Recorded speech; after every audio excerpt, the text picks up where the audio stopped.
The Wine of Youth by John Fante. Selected stories. Dago Red, Kidnapping in the Family. There was an old trunk in my mother's bedroom. It was the oldest trunk I ever saw. It was one of those trunks with a round lid like a fat man's belly. Way down in this trunk, beneath the wedding linen that was never used because it was wedding linen, and silverware that was never used because it was a wedding present, and beneath all kinds of fancy ribbons, buttons, birth certificates, beneath all this was a box containing family pictures. My mother wouldn't permit anyone to open this trunk, and she hid the key. But one day I found the key. I found it hidden under a corner of the rug. On spring afternoons that year, I would come home from school and find my mother working in the kitchen. Her arms would be limp and white like dry clay from toil, and her hair thin and dry against her head, and her eyes sunken and large and sad in their sockets. Picture, I would think. Oh, that picture in the trunk. When my mother wasn't looking, I would steal into her bedroom, lock the door, and open the trunk. There were many pictures down there, and I loved all of them. There was one alone which my fingers ached to clutch and my eyes longed to see when I found my mother that way. It was a picture of her taken a week before she married my father. Such a picture! She sat on the arm of a plush chair in a white dress spilling down to her toes. The sleeves were puffy and frothy, and they were very elegant sleeves. There was scarcely any neck to the dress, and at her throat was a cameo on a thin gold chain. Her hat was the biggest hat I ever saw in my life. It went entirely around her shoulders like a white parasol, the brim dipping slightly and covering most of her hair except a dark mound and back. But I could see the green, heavy eyes, so big that not even that hat could hide them. I would stare at that strange picture, kissing it and crying over it, happy because once it had been true. And I remember an afternoon when I took it down to the creek bank, set it upon a stone, and prayed to it. And in the kitchen was my mother, imprisoned behind pots and pans, a woman no longer the lovely woman in the picture. And so it was with me, a kid home from school. Other times I did other things. I would stand at the dresser mirror with the picture at my ear, facing the round mirror. A sheepishness, a shivering delight would possess me. How unbelievable this grand lady, this queen. And I remember that I would be speechless. My mother in the kitchen at that moment was not my mother. I wouldn't have it. Here was my mother, the lady in the big hat. Why couldn't I remember anything about her? Why did I have to be so young when I was born? Why couldn't I have been born at the age of 14? I couldn't remember a thing. When had my mother changed? What caused the change? How did she grow old? I made up my mind that if I ever saw my mother as beautiful as she was in the picture, I would immediately ask her to marry me. She had never refused me anything, and I felt she would not refuse me as a husband. I elaborated on this determination, even discovering a way to dispose of my father. My mother could divorce him. If the church would not grant a divorce, we could wait and be married as soon as my father died. I searched my catechism and prayer book for a law which stated that mothers could not marry their sons. I was satisfied to find nothing on the subject. One evening, I slipped the picture under my waist and took it to my father. He sat reading the paper on the front porch. "Look," I said, "guess who?" He looked at it through a haze of cigar smoke. His indifference annoyed me. He examined it as though it were a bug or something, a piece of stale cake or something. His eyes slid up and down the picture 3 times, then crosswise 3 times. Turning it over, he examined the back. The composition interested him more than the subject, and I had hoped his eyes would pop and that he would shout with excitement. "It's Mama," I said. "Don't you recognize her?" He looked at me wearily. "Put it back where you found it," he said, picking up his newspaper. "But it's Mama." "Good God," he said. "I know who it is. I'm the man who married her." "But look!" "Go away," he said. "But Papa, look!" "Go away, I'm reading." I wanted to hit him. I was embarrassed and sad. Something happened at that moment, and the picture was never so wonderful again. It became another picture, just a picture. I seldom looked at it again, and after that evening I never opened my mother's trunk and burrowed for treasure at the bottom. Before her marriage, my mother was Maria Scarpi. She was the daughter of Giuseppe and Stella Scarpi. They were peasants from Naples. Giuseppe Scarpi, he was a shoemaker. He and his wife came to Denver from Italy. My mother, Maria Scarpi, was born there in Denver. She was the 4th child. With her brothers and sisters, she went to sister school. Then she went to a public high school for 3 years. But this public high school wasn't like the sister school, and she didn't like it. Her 2 brothers and 4 sisters married after completing high school. But Maria Scarpi would not marry. She told her people marriage did not interest her. What she wanted was to become a nun. This shocked the whole family. Her brothers and sisters thought such an ambition didn't make sense. What about children? What about a home and a nice husband? Fine man like Paul Carnati. And to all these questions, the woman who became my mother put her nose in the air and held to her monastic ambitions.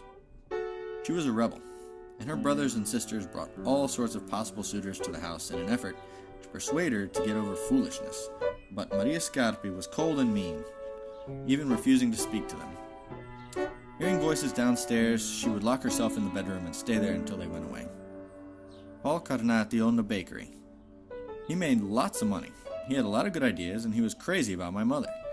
One day he drove up to the Scarpi house in a brand new buggy with rubber tires and a fine young horse pulling it. This Carnati had so much money that he was actually going to give the horse and buggy to my mother for nothing. My mother wouldn't look at it. She wouldn't even come downstairs.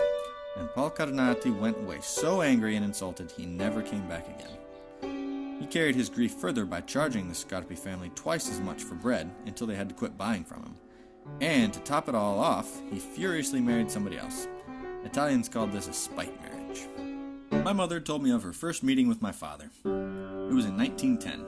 It was in August of that year, on the feast day of St. Rocco, the powerful patron saint of all Italians. On that great day, the Italians lined the streets of the north side, and down the middle of the street passed a gaudy parade, with 3 complete bands and the sons of St. Rocco in their red uniforms with white plumes in their hats. The Knights of Columbus were there, and they had a band, and the sons of Little Italy were there with their band.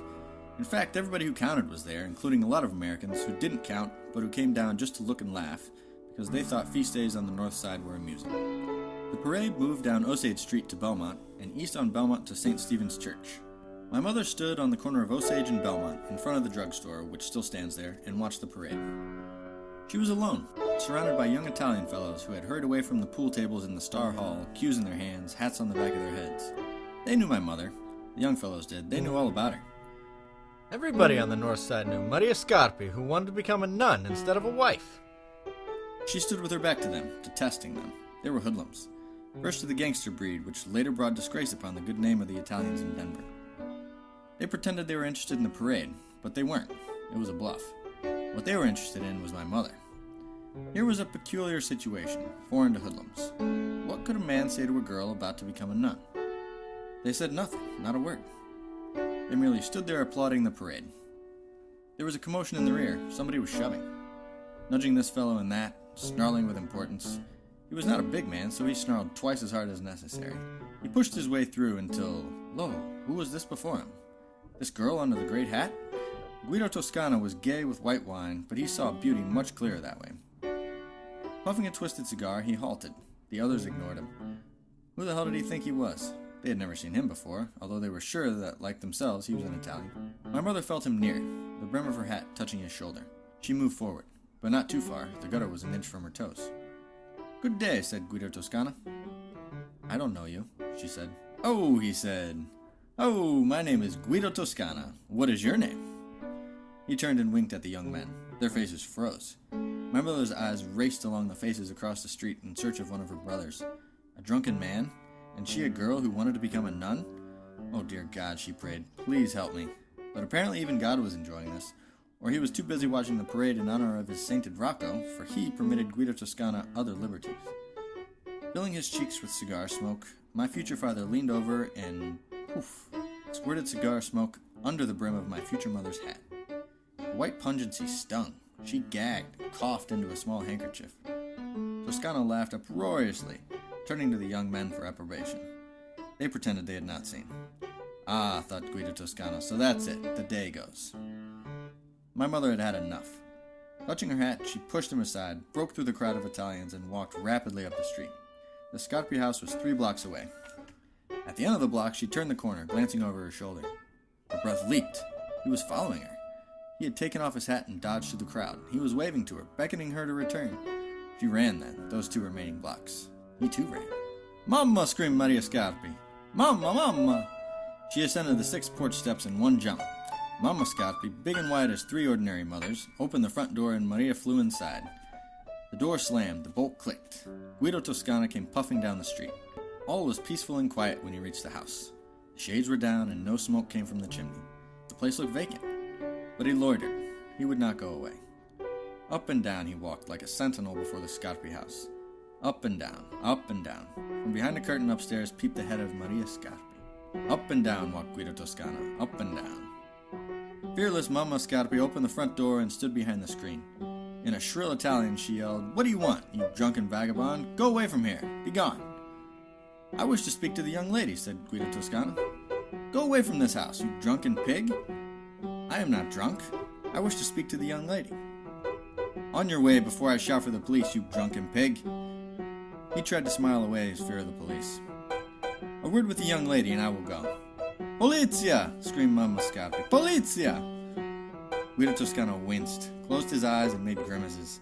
He held his palms before his face, as though Mamma Scarpi's screams were bottles aimed at his head. Polizia! Polizia! Polizia! There was a movement at the window upstairs. The shade went up with a squeal and a succession of flappings. The window rose and Maria Scarpi's head appeared. Mama, she called, please don't yell. People will think we're crazy. To Guido Toscana, her voice was that little girl in the throat of Enrico Caruso. Don't yell, Mama. Let's see what he wants. Yes, said the great Mama. What do you want, you drunken pig? He stood under the window, looked up, and spoke in Italian. What is your name? A sigh. My name is Maria Scarpi. Will you marry me? Mamma Scarpi was too disgusted. Get out of this yard, she yelled. Back to the drunken pigs, you drunken pig. He was not listening. He opened his mouth and began to sing. There was no stopping him. People returning from the parade gaped in amazement. Mamma Scarpi slammed the door and went inside. My mother, not much for sharp wits, soft-hearted girl who wanted to become a nun and pray for the sins of the world, was transfixed at the window. She's still transfixed. She still wonders. And this used to annoy me, a kid home from school. I didn't know what to do, she would say. All those people and all. I felt sorry for him. What did he sing? That crazy song, the one he sings when he shaves. I knew that song. Everybody for blocks around knew it. Every time he stood before a mirror, lathering his face, I thought of him under a window in Denver a year before I was born. The song was Men a Me. Ah, lass, you've hurt me sadly. Oh, sadly. My heart is bleeding badly. Yes, badly. My life's blood ebbing slowly, and I cannot stop the flow. Men a me, let me be. Give a kiss. One kiss. You must do this. A little kiss is not amiss. Mind you, don't get coquettish. What's a little kiss to you? See the state you've got me into? Have a little pity, do. What happened after that, Mama? She was sweeping the kitchen floor, stooping to reach the crumbs of coal behind the concave stove legs. I could hear the cracking of her joints as she bent down. My brother Joe came home, and he saw your father. What did Uncle Joe say? I don't know. I don't remember. Yes, you do. What did Uncle Joe say? He laughed. Didn't he get sore? No, not at all. I'll bet he was afraid of Papa, wasn't he? Not at all. Just the same, I'll bet he was scared to death. Have it your own way, then. What did Uncle Joe do if he wasn't sore? He invited your father in. Didn't they have a fight or anything? Didn't Papa lick him or anything? No, not at all. Did Papa go in? Yes. What did you do? I don't remember. Yes, you do too. It's been so long, I've forgotten. No, you haven't. You just won't tell me. She raised herself, gasping for breath. I stayed upstairs in my room for a while, and then Uncle Joe came up and told me to come down, so I did. And what happened?